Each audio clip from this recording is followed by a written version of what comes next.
তো বেশ কিছু ঘটনা পরিবর্তন হতে চলেছে এবং এই পরিবর্তনগুলো আমি আপনাদেরকে একেবারে দেখাবো। সেই কারণে কিন্তু একদম স্ক্রিন নিয়ে বসেছি। তো সম্পূর্ণ ভিডিওটা দেখতে থাকুন এবং কমেন্ট করে জানিয়ে দিন কোথা থেকে দেখছেন ভিডিওটা। আর একেবারে মনোযোগ দিয়ে শুনবেন, কারণ আপনি নিজেই অনেক কিছু মিলিয়ে ফেলতে পারবেন। হ্যাঁ, আমি আপনাকে একদম সঠিক কথা বলছি, আপনি মিলিয়ে ফেলতে পারবেন। 2রা এপ্রিল 2026 3:37 অর্থাৎ বেলা 3:37 বা 3:37 PM কি হয়েছে? মঙ্গল ট্রানজিট করেছে কোথায় না মীন রাশিতে। দেখতেই পাচ্ছেন এই মীন রাশিতে কিন্তু ট্রানজিট ঘটেছে এবং 0° 0° 11:23 সেই মুহূর্তে অবস্থান করেছে। যেই মুহূর্তে আমি ডেটাটা নিয়েছি, অর্থাৎ যখন ঘড়িতে 8:30 বাজে, এবং এটা কলকাতার সময় অনুসারে ধরা হয়েছে এবং কলকাতার সময় অনুসারে 3:37 PM মঙ্গল ট্রানজিট করেছে কোথায় না মীন রাশিতে। এবার দেখুন, মীন রাশিতে যখনই ট্রানজিট করছে, মীন রাশিতে সঙ্গে সঙ্গে কাকে পাচ্ছে? দেখুন, স্যাটার্ন রয়েছে বা শনি রয়েছে, পাশে রয়েছে সান অর্থাৎ সূর্য রয়েছে। এবারে ঘটনা হচ্ছে, অনেক ভিডিও আপনি দেখতে পাবেন এই মুহূর্তে 3টের বোধহয় কনজাংশন হয়ে যাচ্ছে এই জাতীয়। এই মুহূর্তে সানের সঙ্গে স্যাটার্নের কনজাংশন রয়েছে, ক্লোজ কনজাংশন রয়েছে। এমনিতেই স্যাটার্নের সঙ্গে যে কোনো প্ল্যানেটের কনজাংশন বা যখন পাশাপাশি থাকে বা এক ঘরে থাকে, সেটাকে নিয়ে কিন্তু বৈদিক অ্যাস্ট্রোলজিতে অনেক ধরনের ঘটনা বলা হয়। তো এখন বৈদিক অ্যাস্ট্রোলজির যে ঘটনাগুলো বলা হয় সেইগুলো কিন্তু একেবারে উড়িয়ে দেওয়ার মতন নয়, সেগুলো অবশ্যই যা যুক্তি রয়েছে। তার সঙ্গে সঙ্গে আমি যে কথাগুলো বলবো আপনাকে, সেই কথাগুলো শুনলে আরো পরিষ্কার হয়ে যাবে। দেখুন, সবসময় কিন্তু আমরা স্যাটার্নের সঙ্গে যে দোষগুলো বলে দিই সবটাই যে কার্যকরী হয় এমনটা কিন্তু নয়। তবে স্যাটার্নের সঙ্গে যখন মার্সের বা মঙ্গলের ক্লোজ কনজাংশনে আসবে, তখন কিন্তু ঘটনাগুলো আরো বাড়তে থাকবে এবং আমি আপনাকে বলে দেব কি কি ঘটনা ঘটবে, কি ঘটতে পারে না পারে সবটাই। তো দেখুন, এই মুহূর্তে আমরা পাচ্ছি কোথায়? মঙ্গল এবং আমি সূর্যকে বাদ দিচ্ছি, মঙ্গল এবং তার সঙ্গে শনি এক ঘরে বসে রয়েছে। শনি রয়েছে 11:36:21, মঙ্গল রয়েছে 0° 11:23। এখন কি ক্লোজ কনজাংশন হচ্ছে? এখন না, এখন ক্লোজ কনজাংশন কিন্তু হচ্ছে না। এটাকে অনেক ক্ষেত্রে অনেকেই বলেন যে এটা কনজাংশন বলেন, তার এফেক্ট পড়ে অবশ্যই, আমি কারো কথাই অস্বীকার করছি না।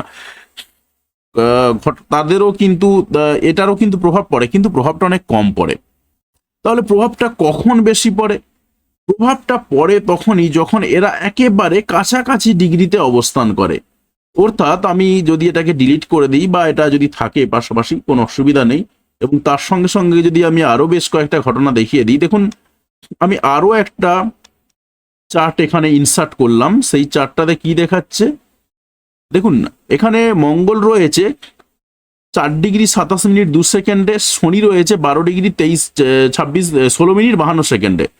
অর্থাৎ এদের মধ্যে কিন্তু একটা ডিগ্রির ব্যবধান 8°তে পৌঁছে যাচ্ছে এবং এটাও কিন্তু কলকাতার এলাকাতে নেওয়া, এবং যেটা কবে ঘটছে না 8ই এপ্রিল 2026। তার মানে হলো যেটা 8ই এপ্রিল 2026 থেকে ঘটনাগুলো স্টার্ট হবে। এবারে ঘটনাগুলো চলবে কতদিন? ঘটনাগুলো চলবে কতদিন সেটাই একটা বড় প্রশ্ন। আমি যেটা ক্লিক করেছি একদম এক্সাক্ট সেটাই, অর্থাৎ 3রা মে। যদি আমি ঘটনাটা দেখিয়ে দিই তাতে করে একদম পরিষ্কার হয়ে যাবে আপনাদের, এবং এর ফলে কি কি ঘটনা ঘটবে সেইগুলো আমি আপনাকে বলে দেব। এটা কিন্তু কম বেশি সবার জীবনেই ঘটবে। এবারে যাদের শনি মঙ্গল চার্টে খারাপ রয়েছে তাদের বেশি ঘটবে। তাহলে আমরা কি পেলাম? 8ই এপ্রিল থেকে শুরু করে মে মাসের 3 তারিখ, ইয়েস একেবারে 3 তারিখে শনির সঙ্গে মঙ্গলের দেখুন পার্থক্য কত হচ্ছে। শনি থাকছে 15°তে, 15°14:09, আর মার্স থাকছে অর্থাৎ মঙ্গল থাকছে 23°46:11। অর্থাৎ এদের মধ্যে যে গ্যাপ রয়েছে দেখতে পাচ্ছি আমরা, গ্যাপটা কিন্তু 8°র বেশি হয়ে যাচ্ছে।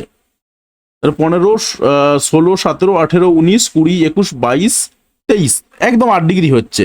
এবং এটা আমরা কত তারিখের ডেটা নিয়েছি? 3রা মে, এবং 3রা মের পরে 4ঠা মে একদম সকাল থেকে কিন্তু এই ক্লোজ কনজাংশনটা ভ্যানিশ হয়ে যাচ্ছে। যদিও বা কেপি অ্যাস্ট্রোলজিতে যদি আমরা দেখি, কেপি অ্যাস্ট্রোলজির মতে এই গন্ডগোলটা আবার একটু অন্য ধরনের।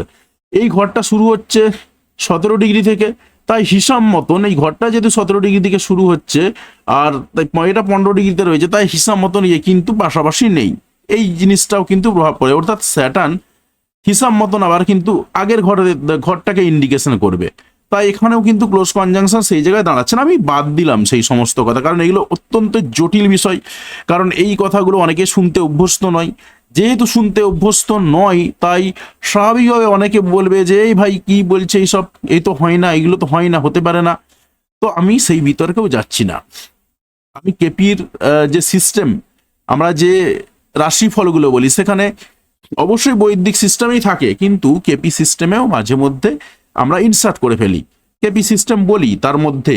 তো যে কারণে কিন্তু অনেকগুলো ঘটনা হয়। কেপি কিন্তু অনেক সায়েন্টিফিক পদ্ধতিতে এগোয়। এবারে দেখুন, 3রা মে 2026-এ কিন্তু এই ঘটনাটা থাকছে এবং 4ঠা মে পুরোপুরি কেটে যাচ্ছে। এবারে মঙ্গলের সঙ্গে স্যাটার্নের যে যোগ, এর ফলে কি ঘটনা ঘটে সেটা আমি আপনাকে প্রথমেই বলে দিই, তারপরে কিন্তু আপনি মেলাবেন। অর্থাৎ 8 তারিখ থেকে মে মাসের 3 তারিখ পর্যন্ত, অর্থাৎ এই যে লম্বা সময়টা, এই সময়টাতে কি হবে, দুটো প্ল্যানেট পাশাপাশি থাকার ফলে একটা বেশ কিছু ঘটনা ঘটবে। এবং যেহেতু মঙ্গলকে একটা শুভকারক গ্রহ বলা হয় এবং তার স্পিড অনেক বেশি, একটা মঙ্গল মানেই হচ্ছে আপনার তার তেজ প্রবল, প্রচণ্ড শক্তিশালী, দ্রুততার সঙ্গে ঘুরে বেড়ায়। একটা একটা রাশি থেকে আরেকটা রাশিতে যেতে 45 দিন মাত্র সময় লাগে। অর্থাৎ মঙ্গল হচ্ছে একটা ফাস্ট মুভিং প্ল্যানেট, একটা রাশি থেকে আরেকটা রাশিতে যেতে তার সময় লাগবে মাত্র 45 দিন। সেখানে স্যাটার্ন বা শনি, সে কিন্তু স্লো মুভিং প্ল্যানেট, অর্থাৎ এর গতি কিন্তু অনেক স্লো। 2.5 বছর সময় লাগায় একটা রাশি থেকে আরেকটা রাশিতে যেতে। তো যেহেতু এটা একটা স্লো মুভিং প্ল্যানেট আর একটা ফাস্ট মুভিং প্ল্যানেট, তাই এদের দুজনের মধ্যে মিল হয় না। পাশাপাশি মঙ্গলকে শুভকারক গ্রহ বলা হয় এবং শনিকে কিন্তু অশুভকারক গ্রহ বলা হয়। তাই স্বাভাবিকভাবেই কিন্তু এই দুজনের কনজাংশন থাকলে কিন্তু অনেকগুলো ঘটনা ঘটে। তো এই ঘটনাগুলো কিরকম, দেখুন বৈদিক অ্যাস্ট্রোলজিতে এই ঘটনাগুলোকে কিন্তু অনেক ধরনের ঘটনা হিসাবে দেখা হয়েছে এবং এর ফলে কি কি ঘটে, এই যোগটা কি হয়, এটা একটা অশুভ এবং ক্ষুরো যোগ হিসাবে বিবেচনা করা হয়। তার কারণ আমি প্রথমেই বলে গেছি যে শনি একটা ধীরগতি প্ল্যানেট, শীতল প্ল্যানেট, কিন্তু সেই জায়গায় দাঁড়িয়ে মঙ্গল হচ্ছে আপনার একটা দ্রুতগামী প্ল্যানেট এবং আগ্রাসী আগুনের মতন শক্তি রয়েছে। সেই জন্য কিন্তু এদের দুজনের মধ্যে ম্যাচ খায় না, তাই এদের শক্তি একে অপরের বিপরীত। তাই কি হয়, অন্তর্দ্বন্দ্ব, চাপ, সংঘর্ষ, এই সমস্ত জিনিসপত্র তৈরি হয়। এবারে এর ফলে কি কি ঘটনা ঘটবে, তো ঘটনাগুলো যেগুলো ঘটবে কিরকম ফল দেবে, তো ফল কিরকম দেবে, দেখুন এটা রয়েছে প্রথম কথা জল রাশিতে। আর জল রাশি বলতে কি, এখন অনেকে যারা অ্যাস্ট্রোলজি জানেন না তারা বলবেন জল রাশি কি। দেখুন অগ্নি, পৃথ্বী, বায়ু, জল নিয়েই কিন্তু আমাদের গোটা ইউনিভার্স তৈরি। তো স্বাভাবিকভাবে প্রত্যেকটা রাশির মধ্যেও কিন্তু অগ্নি, পৃথ্বী, বায়ু, জল রয়েছে। তো মীন রাশি জল তত্ত্বের রাশি। তো এটুকুই জেনে রাখুন যে মীন রাশি হলো জল তত্ত্বের রাশি। তো এবারে কি ঘটছে, জল তত্ত্বের রাশি মানে সেটা কিন্তু শুভ ফলদায়ক, অর্থাৎ সেটা কিন্তু ফ্রুটফুল, যে কোনো ফলই দেবে, সে যে ফলই দিক না কেন সেই ফলটা কিন্তু অনেক ভালো দিতে পারে এবং শুভ ফলগুলো ভালো দেয়। অশুভ ফলগুলো যে দেয় না এমনটা কিন্তু না, অশুভ ফলগুলো দেয়। তো যাই হোক, এখন কোন ঘরে বসে রয়েছে তার থেকেও কি ঘটনা ঘটছে সেগুলো আমি আপনাকে বলছি। তারপর আমি আসছি দৃষ্টির প্রসঙ্গে এবং তার সঙ্গে আসব কোন রাশির উপর কি প্রভাব পড়বে। তো বলবো সম্পূর্ণ ভিডিওটা দেখবেন, কারণ সম্পূর্ণ ভিডিওটা দেখলে তবে আপনি পরিষ্কারভাবে বুঝতে পারবেন এবং আপনি যদি অ্যাস্ট্রোলজিতে নলেজ নাও রাখেন তাও কিন্তু আপনি অনেকটা বুঝে যাবেন যে অ্যাস্ট্রোলজি জিনিসটা কি, কেন হয়, কিভাবে ঘটে, সবটাই। তো যাই হোক, তো কি ঘটনা ঘটতে পারে এই সময়টাতে, কি হবে, ভালো দিক কোনটা রয়েছে, এই সময় প্রচুর পরিমাণে পরিশ্রম হবে, তারপরে কঠিন পরিস্থিতিতেও লড়াই করার ক্ষমতা বজায় থাকবে, তারপরে টেকনিক্যাল কিংবা মেকানিক্যাল কাজে দক্ষতা আসবে। কিন্তু কতগুলো অশুভ দিক রয়েছে। অশুভ দিকটা কি, রাগ বাড়বে, হতাশা বাড়বে, দুর্ঘটনার সম্ভাবনা রয়েছে, সম্পর্কের মধ্যে টানাপোড়েন আসবে। তো এই যে ঘটনাগুলো, এই ঘটনাগুলো কিন্তু ঘটে। তো এর বাইরেও আরো অনেক কিছু ঘটনা ঘটে, যার যেটা জানা রয়েছে যদি জানা থাকে কমেন্ট করে জানাবেন। তো আমি মোটামুটি কয়েকটা বললাম। তো এবারে দেখুন আমি কি বললাম, মে মাসে 3 তারিখে কিন্তু এই যে যোগটা, এই যোগটাকে কিন্তু আলটিমেটলি অশুভ যোগ বলা হয়। এই অশুভ যোগটা মে মাসের 3 তারিখে কেটে যাচ্ছে। মে মাসের 3 তারিখে তো কেটে যাচ্ছে, আমি এবার একটু ফিরে যাচ্ছি ব্যাকগ্রাউন্ডে এবং আমরা ফিরে গিয়ে আরেকটা প্ল্যান জায়গা দেখব সেটা কিরকম। তার আগে আরো একটা জায়গা দেখে নিচ্ছি সেটা কিরকম রয়েছে। দেখুন 20 তারিখ, এপ্রিল মাসের 20 তারিখ, এপ্রিল মাসের 20 তারিখে দেখুন স্যাটার্ন অর্থাৎ শনি রয়েছে 13 ডিগ্রি 44 মিনিট 10 সেকেন্ড এবং মার্স 13°46'15", এটা আমার 5:30টার সময় ডেটা নেওয়া, এবং এটা কলকাতার লোকেশনে 20 এপ্রিলের হিসাবে। তো এবারে দেখুন এই দুটো কিন্তু খুব কাছাকাছি চলে আসছে, অর্থাৎ 20 তারিখে এই যে সংঘর্ষগুলো বললাম, এই অশুভ যোগগুলো আরো বেশি বেশি করে প্রকট হবে। এবং আমি বললাম যেটা, যেহেতু এটা জলতত্ত্বের ঘর, জলতত্ত্বে কিন্তু শুভ ফলও যেমন ভালো দেয়, আবার অশুভ ফলও কিন্তু ভালো ফ্রুটফুল হয়। তো আমি ধরেই নিলাম এখানে কিন্তু এই যে যোগ, এই যোগটাকে কিন্তু কোনোভাবেই ভালো যোগ হিসাবে দেখা হয় না। এটা অনেকেই কি বলা হয়, ক্ষুদ্র যোগ বললাম, তো একটা অশুভ যোগ আমি বলছি, এত ভারী ভারী কথা বলার দরকার নেই। তো সেটা হচ্ছে এটা অশুভ যোগ হিসাবে দেখা গেল। এবারে দেখুন মঙ্গলের দৃষ্টি অনুসারে কোন রাশির উপরে কি প্রভাব পড়বে। তার মানে এই সময় আমরা যা বুঝলাম, একটা সংঘর্ষ, রাগ, হুঙ্কার, ঝংকার অনেক কিছু বেড়ে যাবে। অর্থাৎ এপ্রিল মাসের 8 তারিখ থেকে মে মাসের 4 তারিখ পর্যন্ত কিন্তু এরকম একটা অস্থিরতা চলতে থাকবে, কিন্তু মে মাসের 4 তারিখ থেকে আর সেই অস্থিরতার জায়গাগুলো কিন্তু থাকবে না, বা আস্তে আস্তে কেটে যাবে। তো এবারে দেখুন আমি যেটা বলছিলাম, মঙ্গলের আমরা দৃষ্টি দেখব। মঙ্গল বসে রয়েছে এই ঘরেতে, তো মঙ্গল যেহেতু এই ঘরে বসে রয়েছে, এবারে সে কোন কোন ঘরে দৃষ্টি দেবে। মঙ্গল দৃষ্টি দেয় আমরা জানি 4 নম্বর ঘর, 7 নম্বর ঘর এবং 8 নম্বর ঘর। তাহলে মঙ্গল যদি এই জায়গায় বসে থাকে, এই ঘর থেকে শুরু করে 1 2 3, এটা 4 নম্বর ঘর, এই ঘরটাতে হচ্ছে মঙ্গল একটা দৃষ্টি দেবে। তো অনেকেই ভাবছেন কি ব্যাপার, আমি কিন্তু উল্টো দিক থেকে গুনছি না, উল্টো দিক থেকে গুনছি না। আপনি যে ছকটা দেখছেন, এই ছকটা কিন্তু সাউথ ইন্ডিয়ান সিস্টেম, এবং আমি বহুবার আমার চ্যানেলে বারবার বলেছি, সেটা হচ্ছে আমরা যে সিস্টেমে কাজ করি সেটা হচ্ছে কেপি সিস্টেম, কেপি অ্যাস্ট্রোলজি, বা কৃষ্ণমূর্তিজির যে প্রসেস, সেই কৃষ্ণমূর্তিজির প্রসেসে আমরা কাজ করি। এখানে কিন্তু প্রেডিকশন অনেক নিখুঁত আসে, এবং আমরা অনেক মডার্ন স্টাইলে কাজ করি। আপনি আমাকেও দেখেছেন অনেক ভিডিওতেই, কারণ প্রত্যেকটা ভিডিওতে আমি ফেস ভিডিও বানাই, তো সেখানে দেখেছেন, আমি অনেকবার দেখিয়েছি আমার হাতে কিন্তু একটাও আংটি নেই। তো ঘটনা এটাই, আমাদের কিন্তু সবসময় যে আংটি পরেই কাজ করতে হবে এমনটা কিন্তু ব্যাপার নেই। তো সেই জায়গায় দাঁড়িয়ে আমরা কিন্তু সবসময় আংটি সাজেস্ট করি না, যদি হয় সেই জায়গায় দাঁড়িয়ে। এটা আমরা কত নম্বর পেলাম, এটা হচ্ছে 4 নম্বর ঘর। তো এটা আমরা যেটা পাচ্ছি এটা হচ্ছে 4 নম্বর। তো আমি এটাকে 4 নম্বর দৃষ্টি হিসাবে আমি একটা মার্কিং করলাম, এবং এটা সরিয়ে দিলাম। তো এই জায়গায় সরিয়ে দিলাম, তো এটাকে একটু, এটা হচ্ছে তার 4 নম্বর দৃষ্টি পড়লো। এটা 4 নম্বর দৃষ্টি। 5, এবারে কত আসছে, 4-এর পরে 5 6 7, 7 নম্বর, তাহলে 4 নম্বর দৃষ্টিটা পড়ছে মিথুন রাশিতে, এবং 7 নম্বর দৃষ্টিটা পড়ছে কোথায় না, কন্যা রাশিতে। তাহলে এটা হচ্ছে আসছে 7 নম্বর দৃষ্টি। তো আমি এখানেতে লিখে দিচ্ছি, এটা 7 নম্বর, বুঝতেও সুবিধা হবে আপনাদের সবকিছু। তাহলে 7 নম্বর দৃষ্টিটা এখানে পেলাম। এবারে 8 নম্বর দৃষ্টি রয়েছে। 8 নম্বর দৃষ্টিটা কোথায় না, 8 নম্বর দৃষ্টিটা পড়বে তুলা রাশিতে। তাহলে আমি এখানেতে এটা এই জায়গাতে নিয়ে গেলাম, এবং এটাকে আমি লিখলাম 8 নম্বর দৃষ্টি। তো দেখুন একদম পরিষ্কার ক্লিয়ার হয়ে গেল যে আমরা কোথায় কে বসে রয়েছে, কোন দৃষ্টিতে বসে রয়েছে। এবারে দেখুন আপনার রাশি কোথায়। আপনার রাশি যদি কুম্ভ রাশির ক্ষেত্রে, কুম্ভ রাশির দেখুন, কুম্ভ রাশির এটা 2য় নম্বর ঘর। তো কুম্ভ রাশির এটা হচ্ছে 2য় নম্বর ঘর। 2য় নম্বর ঘর মানেই হচ্ছে কি হবে, অর্থনৈতিক জায়গাটা, খাদ্যাভ্যাসের জায়গাটা, কথা বলা পরিবারের জায়গাটা।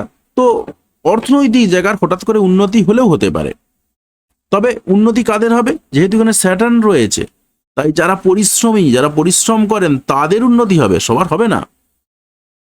তো সেরকমই কিন্তু দেখা যাচ্ছে। তার সঙ্গে সঙ্গে কথা বলার মধ্যে আপনার কি হবে, যেহেতু মার্স প্রবেশ করছে, যখন যত ক্লোজ কনজাংশনে আসবে আপনি হয়তো একটু রাফ কথা বলতে পারেন, কথা বলার মধ্যে একটু চেঞ্জেস আসবে। খাওয়া দাওয়ার দিক থেকে এই সময়টা একটু ঝাল ঝাল বেশি খেতে ইচ্ছে যাবে, বেশি গরম খাবার খেতে ইচ্ছে যাবে। হ্যাঁ, যদিও স্যাটার্ন রয়েছে, স্যাটার্ন আবার উল্টো কথা বলবে, এই জন্যই মেলে না, কিন্তু কিছু দিক থেকে মেলে, সেটা আমি বলবো ভিডিওর শেষেতে, একটু পরেতেই বলবো, মীন রাশিরা শেষ হয়ে গেলেই বলবো। তো দেখুন, তো এই জায়গাগুলোতে, অর্থাৎ আপনার যদি জন্মছকে মঙ্গল ভালো থাকে, আপনি যদি কর্মঠ হন, পরিশ্রমী হন, পরিশ্রম করে কাজ করেন, সেই জায়গায় দাঁড়িয়ে কিন্তু আপনার অর্থনৈতিক উন্নতির হঠাৎ যোগ রয়েছে। তার সঙ্গে সঙ্গে আপনার কি পাচ্ছি আমরা, 4 নম্বর দৃষ্টিটা কোথায় পাচ্ছি, 4 নম্বর দৃষ্টিটা পাচ্ছি আমরা 5 নম্বর ঘরে। 1, এটা 2 3 4 5, 5 নম্বর ঘরেতে, 5 নম্বর ঘরে মঙ্গলের 4 নম্বর দৃষ্টি পাচ্ছি। স্বাভাবিকভাবেই কিন্তু আপনার যে হঠাৎ করে প্রেম, সে হঠাৎ করে প্রেমের জায়গাতে একটু গন্ডগোল ঘটে যেতে পারে, এবং গন্ডগোলটা কোথা থেকে আসবে, পরিবার থেকে আসবে, আপনার মায়ের দিক থেকে কোনো গন্ডগোল আসতে পারে, সেরকম দেখা যাচ্ছে। তার সঙ্গে সঙ্গে আমরা আর কি পাচ্ছি, বাড়ি গাড়ি সংক্রান্ত ব্যাপার নিয়ে ঝামেলা হয়ে যেতে পারে আপনার প্রেমিকার সঙ্গে, কিংবা আপনার সন্তানদের সঙ্গে, যাদের বিবাহ করেছেন সন্তান রয়েছে তাদের সন্তানদের সঙ্গে বাড়ি গাড়ি নিয়ে বা সম্পত্তি সংক্রান্ত ব্যাপার নিয়ে বিবাদ ঘটতে পারে এই মুহূর্তে। অবশ্যই জন্মছকে মঙ্গল খারাপ জায়গায় থাকলে তবেই ঘটবে, আদারওয়াইজ কম ঘটবে, তবে এটা ঘটবে। আর তার সঙ্গে সঙ্গে আমরা আরো কয়েকটা জায়গা পাচ্ছি কিরকম, এটা তো গেল 5 নম্বর ট্যালেন্টের জায়গাটা। ট্যালেন্টের জায়গাটা আপনার কিন্তু বিকশিত হবে, যদি আপনি ট্যালেন্টেড হন অবশ্যই বিকশিত হবে আপনার, কারণ মার্স যেমন ট্যালেন্টকে বিকাশ করে, তার সঙ্গে স্যাটার্ন কিন্তু আপনার মধ্যে যদি ট্যালেন্ট থাকে সেই ট্যালেন্টের মর্যাদা দেন স্যাটার্নে। ইয়েস, একদম সঠিক শুনছেন, স্যাটার্ন হয়তো দেরি করায় সবকিছুতে, কিন্তু স্যাটার্ন এমন একটা প্ল্যানেট যে দেয় না, একদম ঢেলে দেবে আপনাকে, আপনার সঠিক যেটা মূল্য সেটাই আপনাকে দেবে। সুতরাং স্যাটার্নকে এতটা খারাপ ভাবারও কোনো জায়গা নেই। কিন্তু যদি আপনি বললাম যেটা, আপনি যদি ট্যালেন্টেড হন আপনার কিন্তু সেই ট্যালেন্টের বিকাশ ঘটবে। আপনার যদি মঙ্গল জন্মছকে খারাপও থাকে সেই জায়গাতে দাঁড়িয়েও কিন্তু আপনার ট্যালেন্টের বিকাশ ঘটবে। তার সঙ্গে সঙ্গে আমরা আর কি পাচ্ছি, এটা গেল আমরা 4 নম্বর দৃষ্টি পেলাম। 4 নম্বর দৃষ্টির পর এটা 5 নম্বর ঘর, এটা 6, এটা 7, এটা 8 নম্বর ঘর। 8 নম্বর ঘরেতেও আপনার একটা দৃষ্টি আসছে। স্বাভাবিকভাবেই 8 নম্বর ঘর মানে কি বলেছিলাম, ডেঞ্জারাস ঘর, একটা বাধা বিপত্তির ঘর। তাই স্বাভাবিকভাবেই কিন্তু আপনার বেশ কিছু ক্ষেত্রে বাধা বিপত্তি আসবে। এবং আপনার যেহেতু 5 নম্বর ঘরের সঙ্গে কানেক্ট করছে 5 নম্বর ঘর, তার সঙ্গে আপনার 8 নম্বর ঘর কানেক্ট হচ্ছে, অর্থাৎ প্রেমের ক্ষেত্রে যার সঙ্গে প্রেম হবে তার সঙ্গে ঝগড়াঝাটি ঝামেলায় জড়িয়ে পড়তে পারেন, বা আপনার সন্তানদের সঙ্গে ঝগড়াঝাটি ঝামেলায় জড়িয়ে পড়তে পারেন। এবং কি সংক্রান্ত ব্যাপারে ঝগড়াঝাটি ঝামেলায় জড়িয়ে পড়বেন, 4 নম্বর ঘর সংক্রান্ত ঝগড়াঝাটি ঝামেলায় জড়িয়ে পড়বেন। এবং 4 নম্বর ঘর মানে কি, জমি বাড়ি এই সমস্ত ব্যাপার নিয়ে ঝগড়াঝাটি ঝামেলায় জড়িয়ে পড়তে পারেন, সেই জায়গাগুলো তৈরি হয়ে রয়েছে। এরপরেতে আমরা আর কি পাচ্ছি, এটা কি বললাম, এটা 8 নম্বর ঘর বললাম, এটা 9 নম্বর ঘর। এবারে 9 নম্বর ঘরের সঙ্গে যেহেতু কানেক্ট হচ্ছে, তাই আপনার কি হবে, 11 নম্বর ঘরের সঙ্গে যদিও বা কানেক্ট হচ্ছে না, কিন্তু আপনি এখানে কিছুটা সম্পত্তি পাওয়ার দিক থেকে আপনি এগিয়ে যেতে পারেন, বা বিভিন্ন দিক থেকে আপনার সম্পত্তি পাওয়ারও একটা যোগ তৈরি হবে। অর্থাৎ ইনহেরিটেড কিছু পাওয়ার দিক থেকে আপনার যোগ তৈরি হয়ে রয়েছে। পাশাপাশি আপনার যেহেতু 9 নম্বর ঘরের সঙ্গে কানেক্ট করছে, তাই আপনি যেটা করতে পারেন, আপনার বিদেশ ভ্রমণ হতে পারে, হঠাৎ করে বিদেশ ভ্রমণ হয়ে যাওয়ার যোগ রয়েছে। এবং বিদেশ ভ্রমণ কি কারণে হবে, 8 নম্বর সংক্রান্ত কাজকর্মের জন্য। যারা তন্ত্রবিদ্যা গুপ্তবিদ্যা করেন, কিংবা এই সমস্ত লাইনে রয়েছেন, কিংবা রিসার্চ লাইনে রয়েছেন, তাদের কিন্তু হঠাৎ করে দেশের মধ্যেই কোথাও একটু ভ্রমণের যোগ রয়েছে, এবং এই সংক্রান্ত কাজকর্মের জন্য, রিসার্চমূলক কাজকর্ম করার জন্য ভ্রমণের যোগ রয়েছে। এর বাইরে আর কিচ্ছু নেই। তাহলে আপনি কি করবেন, দেখুন আপনার যে যে জায়গাগুলো সাবধানে থাকতে হবে বললাম, সন্তানদের সঙ্গে ঝুট ঝামেলায় জড়িয়ে যেতে পারেন, প্রেমের ক্ষেত্রে ঝুট ঝামেলায় জড়িয়ে যেতে পারেন, এই জায়গাগুলোকে আপনাকে একটু অ্যাভয়েড করে চলতে হবে। আপনার জন্য সবথেকে ভালো যে উপায়টা রয়েছে সেটা কীরকম বললাম, সেটা হচ্ছে একটু ভ্রমণ করে আসুন কোথাও। যদি ভ্রমণ করে আসেন আপনি একটু ঠিকঠাক জায়গায় থাকতে পারবেন। পাশাপাশি আপনার যেহেতু 2 নম্বর ঘরেতে এই মুহূর্তে স্যাটার্ন এবং মার্স বসে রয়েছে, আপনি চাইলে আপনার অর্থনৈতিক উন্নতিটাকে আর একটু ত্বরান্বিত করার জন্য মার্সের জন্য আপনি বজরংবলীর পূজা করতে পারেন, এবং স্যাটার্নের জন্য আপনি যে কোনো শনির মন্দিরে যেতে পারেন। তো এই জায়গাগুলো করলে কিন্তু আপনার এই জায়গাগুলো অর্থাৎ আপনার অর্থনৈতিক জায়গার বা অর্থনৈতিক সমৃদ্ধিটা একটু ভালো জায়গায় যাবে। সুতরাং এটা আপনি কিন্তু করতে পারেন। এর বাইরে আর কিছু নেই।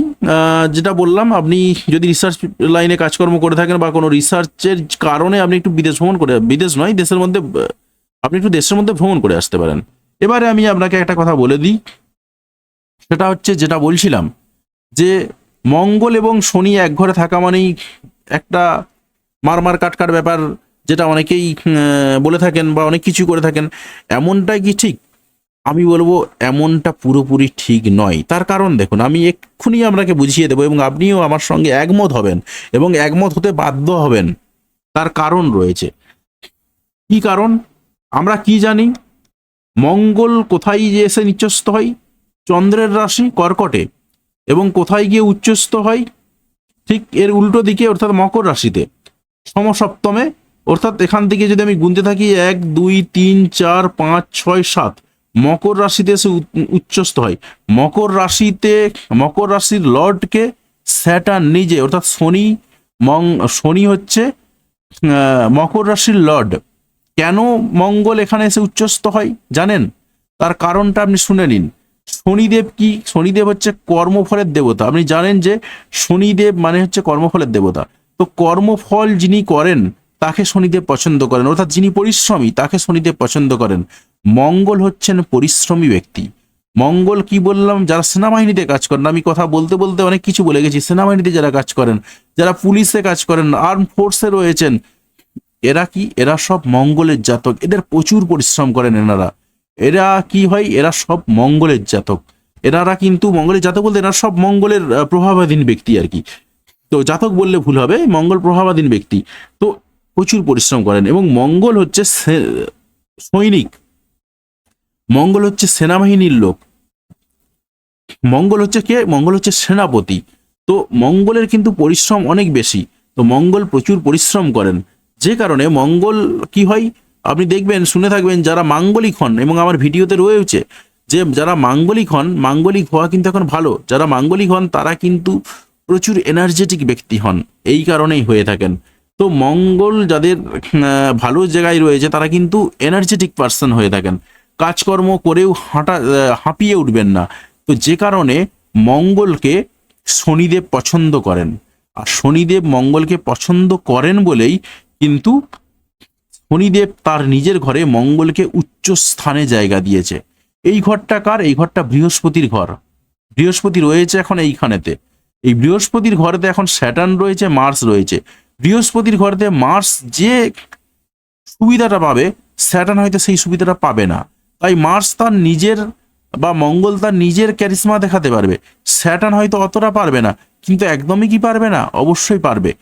তাই স্যাটার্ন এবং মঙ্গলের যোগে যে যে ঘটনাগুলো ঘটে বললাম, সেই ঘটনাগুলো ঘটবে। কিন্তু মঙ্গলের সঙ্গে স্যাটার্নের যে খুব যে খারাপ জায়গা এমনটাও কিন্তু নয়। তার কারণ মঙ্গল স্যাটার্নের ঘরে অর্থাৎ শনির ঘরেতেই কিন্তু মঙ্গল এখানে এসে উচ্চস্থ হয়। তার কারণ বললাম যেটা, মঙ্গল যেহেতু পরিশ্রমী ব্যক্তি, তাই স্যাটার্ন এনাকে পছন্দ করেন। আর পছন্দ করেন বলে এই যে কনজাংশন, এই কনজাংশন একটু হয়তো গন্ডগোল দেবে, কারণ একজন ফাস্ট মুভিং প্ল্যানেট, একজন স্লো মুভিং প্ল্যানেট, এদের দুজনের মধ্যে কিছু বৈপরীত্য রয়েছে, তাই একটু গন্ডগোল ঘটবে। কিন্তু শনি মঙ্গলকে পছন্দ করেন, তাই সেই দিক থেকে যেটা ধরা হয় বৈদিক অ্যাস্ট্রোলজিতে, মঙ্গলকে ধরা হয় দেবতাদের পক্ষে, শনিকে ধরা হয় অসুরদের পক্ষে। তাই এই জায়গাটা কিন্তু একটু গন্ডগোল হলেও এইখানের কিন্তু যে প্রভাব মারাত্মকভাবে পড়ে যেতে পারে, সেই প্রভাব যেগুলো বলে গেলাম সেগুলো কাজ করবে। কিন্তু যাদের জন্মছকে মঙ্গল ভালো রয়েছে তারা কিন্তু আখেরে ভালো রেজাল্ট পাবেন। সুতরাং বুঝতেই পারছেন যে এটাকে একেবারে যে খারাপ চোখে আমরা দেখব এমনটাও কিন্তু নয়, ভালো চোখে দেখব। তবে এই ঘরের রেসপেক্টে আমরা অতটা ভালো চোখে দেখতে পারবো না। যদি এই ঘরে থাকতো, এই ঘরের জায়গাতে কিন্তু আমরা অত্যন্ত ভালো চোখে দেখতাম। অর্থাৎ মকর রাশিতে স্যাটার্ন বসে রয়েছে, সেই অবস্থায় সেখানে মার্স এসেছে, এটা কিন্তু আমরা অত্যন্ত ভালো চোখে দেখতাম। তার কারণ এটা স্যাটার্নের নিজস্ব ঘর, স্যাটার্ন নিজেই নিজের ঘরে বসে রয়েছে, অর্থাৎ শনিদেবের ঘরে নিজস্ব বসে রয়েছেন, এবং তার ঘরে মঙ্গল এসে উপস্থিত হয়েছে। তো আপনি কাউকে পছন্দ করেন, আপনি আপনার বাড়িতে রয়েছেন, সেই অবস্থায় আপনার বাড়িতে যাকে পছন্দ করেন তিনি এসেছেন, আপনি তো তাকে আপ্যায়ন করবেন, খুব ভালো করে তাকে সেবা করবেন, যত্ন করবেন। তো এই জায়গাতে কিন্তু যে ভালো ফলটা পাওয়া যেত, এই জায়গাতে কিন্তু অতটা ভালো ফল পাওয়া যাবে না। সেই জন্য বললাম একটু একটু গন্ডগোল কিন্তু ঘটবে, তাও ঘটলেও মোটামুটি ওভারকাম করারও জায়গা রয়েছে। তো যাই হোক, আজকের ভিডিওটা কেমন লাগলো সেটা কমেন্ট করে জানাবেন, এবং চ্যানেলে যদি নতুন হয়ে থাকেন সেই জায়গাতে দাঁড়িয়ে অবশ্যই চ্যানেলটা সাবস্ক্রাইব করে পাশে আসা বেল বাটনটা অবশ্যই প্রেস করবেন। আর তার সঙ্গে সঙ্গে বলে রাখি, যারা আমার সঙ্গে যোগাযোগ করতে চাইছেন তারা ভিডিওতে দেওয়া নাম্বারে যোগাযোগ করতে পারেন। আর অনলাইন এবং অফলাইন দুটো প্রসেসেই কিন্তু আপনি আমার সঙ্গে আসতে পারেন। তো যাই হোক, ভিডিওটা দেখার জন্য আপনাকে অসংখ্য ধন্যবাদ।